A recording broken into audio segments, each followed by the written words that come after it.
Hello नमस्कार, मैं आशीष कुमार सिन्हा अस्को स्टोरी क्लब में एक बार फिर से आप सभी का स्वागत करता हूं। आज सावन की चौथी और आखिरी सोमवारी है और कुछ ही दिन में पूर्णिमा आने वाला है जब हम लोग रक्षाबंधन का त्यौहार मनाएंगे। और आज हम लोग बात करने वाले हैं रक्षाबंधन के बारे में। ये क्यों मनाया जाता है, इसका महत्व क्या है, इसकी शुरुआत कैसे हुई और ये 2022 में कब मनाया जाएगा। आगे से बढ़ने से पहले आप हमारे चैनल को सब्सक्राइब कर लीजिए ताकि आने वाले दिनों में हमारे जो भी वीडियो और अपडेट्स हैं वो आपको मिलते रहें। तोड़े से भी ना टूटे ये ऐसा मन बंधन है, इस बंधन को सारी दुनिया कहती रक्षाबंधन है। हिंदुओं के पवित्र त्योहारों में से एक और भाई बहन के पवित्र रिश्ते का प्रतीक रक्षाबंधन का त्योहार अनंत खुशियों को लेकर आता है। यह भाइयों को बहनों के प्रति उनके कर्तव्यों की याद दिलाता है। रक्षाबंधन दो शब्दों से मिलकर बना है, रक्षा और बंधन, अर्थात रक्षा का बंधन। इस दिन बहनें अपने भाइयों की कलाई पर रक्षा सूत्री राखी बांधती हैं और उनकी लंबी आयु की कामना करती हैं। तो वहीं भाई ताउम्र रक्षा का वचन देते हैं और उन्हें भेंट स्वरूप कोई ना कोई उपहार देते हैं। आपको जानकर आश्चर्य होगा कि रक्षाबंधन का जो शुरुआत हुआ था वो एक पति पत्नी के बीच हुआ था, लेकिन इसे बाद में भाई बहन के रूप में मनाया जाने लगा। एक बार की बात है, जब देवताओं के बीच 12 साल से युद्ध चल रहा था, तब असुरों का बल देवताओं पर हावी हो रहा था और इससे देवराज इंद्र भी काफी चिंतित थे। जब इस बात का पता देवराज इंद्र की पत्नी सची को हुआ तो उन्होंने कड़ी तपस्या कर एक रक्षा सूत्र उत्पन्न किया, जिसे उन्होंने युद्ध पर जाने से पहले अपने पति देवराज इंद्र के कलाई पर बांधी थी और इसके परिणाम स्वरूप असुरों की पराजय हुई और देवराज इंद्र और देवताओं की जीत हुई थी। इसलिए यह कहा जा सकता है कि रक्षाबंधन की शुरुआत भाई बहन नहीं बल्कि पति पत्नी से हुई थी।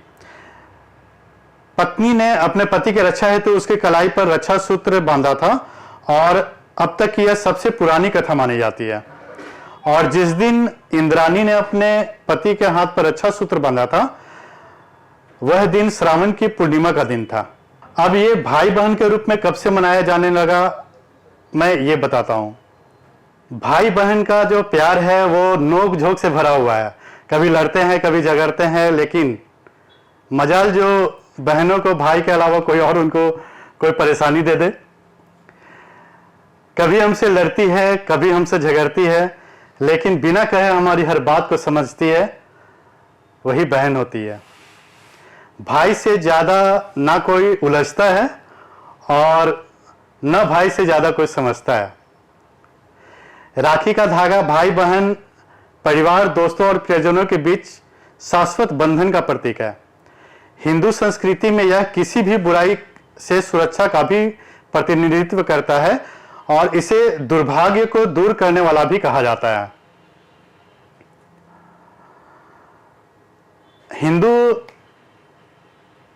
हिंदू धर्म में कुछ लोग ऐसा करते हैं कि हर त्योहार का कुछ ना कुछ मजाक उड़ाते हैं। अब जैसे रक्षाबंधन को देख कर ले लीजिए, कई बार आपने सुना होगा कि किसी को भी राखी बांधने के लिए लड़का लोग भाग रहा है, लड़की लोग राखी बांधने के लिए बोल रही है, लड़का उससे दूर भाग रहा है। फिर दोस्तों में मजाक चल रहा है कि अरे वो तुमको राखी बांध देगी, तुमको ये कर ली। तो ये ऐसा नहीं होता है। ये एक पवित्र बंधन है और इसे शुद्ध मन से ही निभाया जाता है। बहनों को ये चाहिए कि सिर्फ उन्हीं भाइयों के कलाई पर राखी बांधें जो उनके उस फर्ज को निभा सके, जो उनका रक्षा का वादा कर सके। ऐसा नहीं होना चाहिए कि कोई आपके प्रति खराब नजर रखता है, कोई आपके प्रति किसी और रिश्ते के नजर से देखता है और आप उसको राखी बांध रहे हो, इससे वो भाई बहन के रिश्ते में कन्वर्ट हो जाएगा। ऐसा नहीं होता है। आप किसी का नजर नहीं बदल सकते।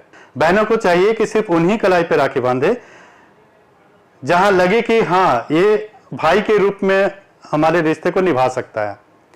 और लड़कों को ये चाहिए कि उन्हीं बहनों से या उन्हीं लड़कियों से अपने कलाई पे राखी बंधवाए जिनका वो रक्षा का वादा कर सकता है। इसमें एक उपहार देने की प्रथा इसलिए है क्योंकि राखी एक कर्ज के रूप में होता है, एक बहन का जो है वो कर्ज के रूप में रहता है। तो लोग ये मानते हैं कि उसे कुछ ना कुछ पैसे दो या फिर कोई उपहार दो। पैसे तो ये तो खैर एक मजाकिया रिश्ता हो गया भाई बहन के बीच का, लेकिन ये असल में उपहार स्वरूप कुछ ना कुछ दिया जाता है।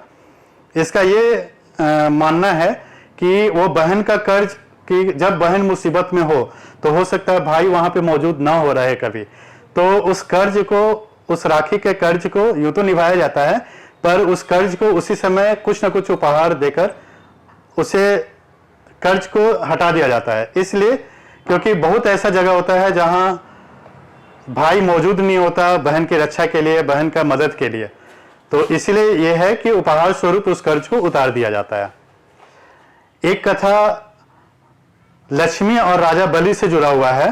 जब भगवान विष्णु ने वामन अवतार लेकर असुरों के राजा बलि से 3 पग भूमि का दान मांगा, दानवीर बलि इसके लिए सहज राजी हो गया। वामन ने पहले ही पग में धरती नाप ली तो बलि समझ गया कि ये वामन स्वयं भगवान विष्णु ही हैं।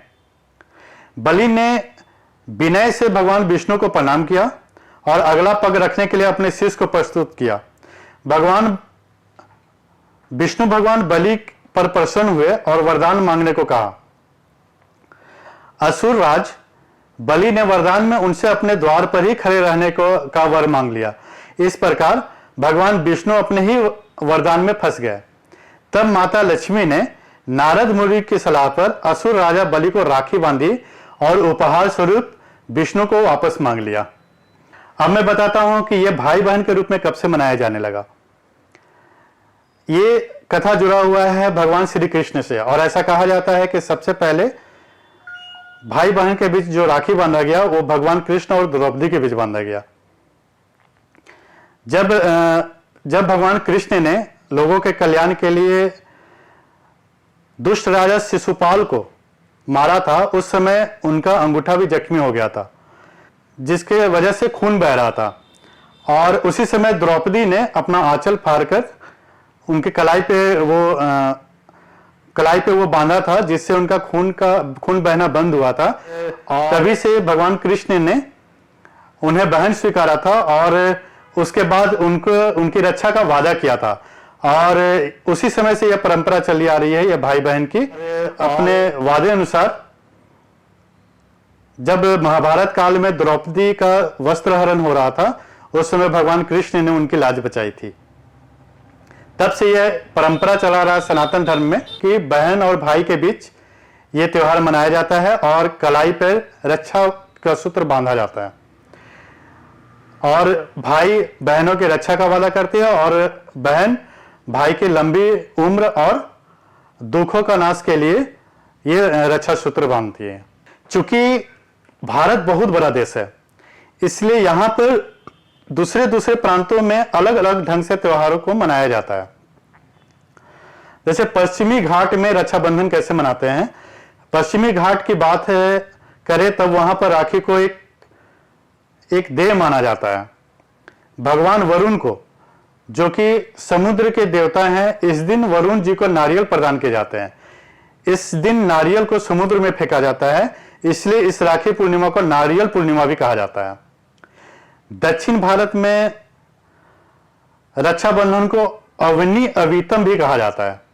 यह पर्व ब्राह्मणों के लिए ज्यादा महत्व रखता है, क्योंकि इस दिन वो स्नान करने के बाद अपने पवित्र धागे जनेऊ को भी बदलते हैं। मंत्रों के उच्चारण करने के साथ इस पूजा को श्रावणी या ऋषि तर्पण भी कहा जाता है। सभी ब्राह्मण इस चीज का पालन करते हैं। उत्तरी भारत में रक्षाबंधन को कजरी पूर्णिमा के नाम से जाना जाता है। इस पर्व के दौरान खेत में गेहूं और दूसरे अनाज को बिछाया जाता है। वहीं इस मौके में माता भगवती की पूजा की जाती है और माता से अच्छी फसल की कामना की जाती है। अब मैं बताता हूं कि 2022 में जो रक्षाबंधन का त्योहार है वो दुविधापूर्ण क्यों है। दुविधा का कारण 11 अगस्त गुरुवार को पाताल लोक की भद्रा का साया दिन 9:35 से प्रारंभ होकर रात्रि 8:25 तक रहेगा और भद्रा में कोई भी शुभ कार्य नहीं किया जाता है। रक्षाबंधन पर्व पूर्णिमा तिथि को मनाया जाता है और इस वर्ष की पूर्णिमा तिथि 11 अगस्त गुरुवार को प्रातः 9:35 से शुरू होकर दूसरे दिन 12 अगस्त शुक्रवार को सुबह 7:16 तक रहेगी। कुछ विद्वानों ने कहा है कि स्वर्गीय भद्रा शुभ कार्य पाताले च धनागम मृत्यु लोके यदा विष्टि सर्व कार्य विनाशिनी, अर्थात स्वर्ग लोक की भद्रा शुभता देती है, पाताल लोक की भद्रा धनागम देती है और मृत्यु लोक की भद्रा सर्वनाश करती है। अष्टमया पुण्यमाया च विष्ट पूर्व दले स्मृता, लेकिन अष्टमी और पूर्णिमा में भद्रा का वास पूर्व दिशा में होता है, इसलिए देश के पूर्वी हिस्सों में रहने वाले लोगों के लिए 11 अगस्त रक्षाबंधन के लिए शुभ नहीं है। वे 12 अगस्त को ही रक्षाबंधन का पर्व मनाएं। परंतु देश के अन्य दिशा में रहने वाले लोग 11 अगस्त गुरुवार को 9:35 के बाद से रक्षाबंधन का व्रत मना सकते हैं।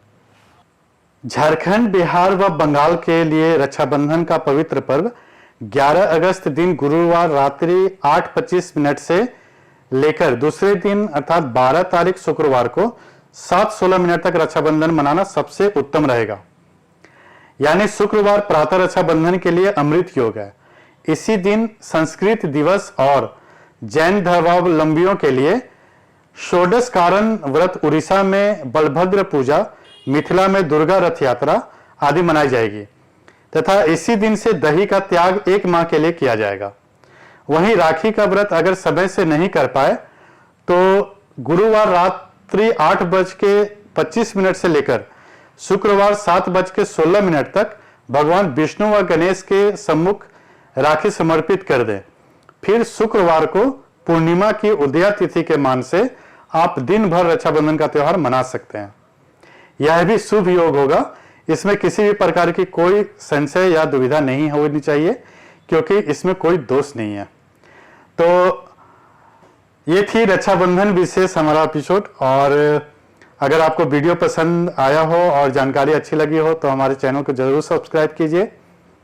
फिर मिलते हैं अगले वीडियो में, तब तक के लिए नमस्कार।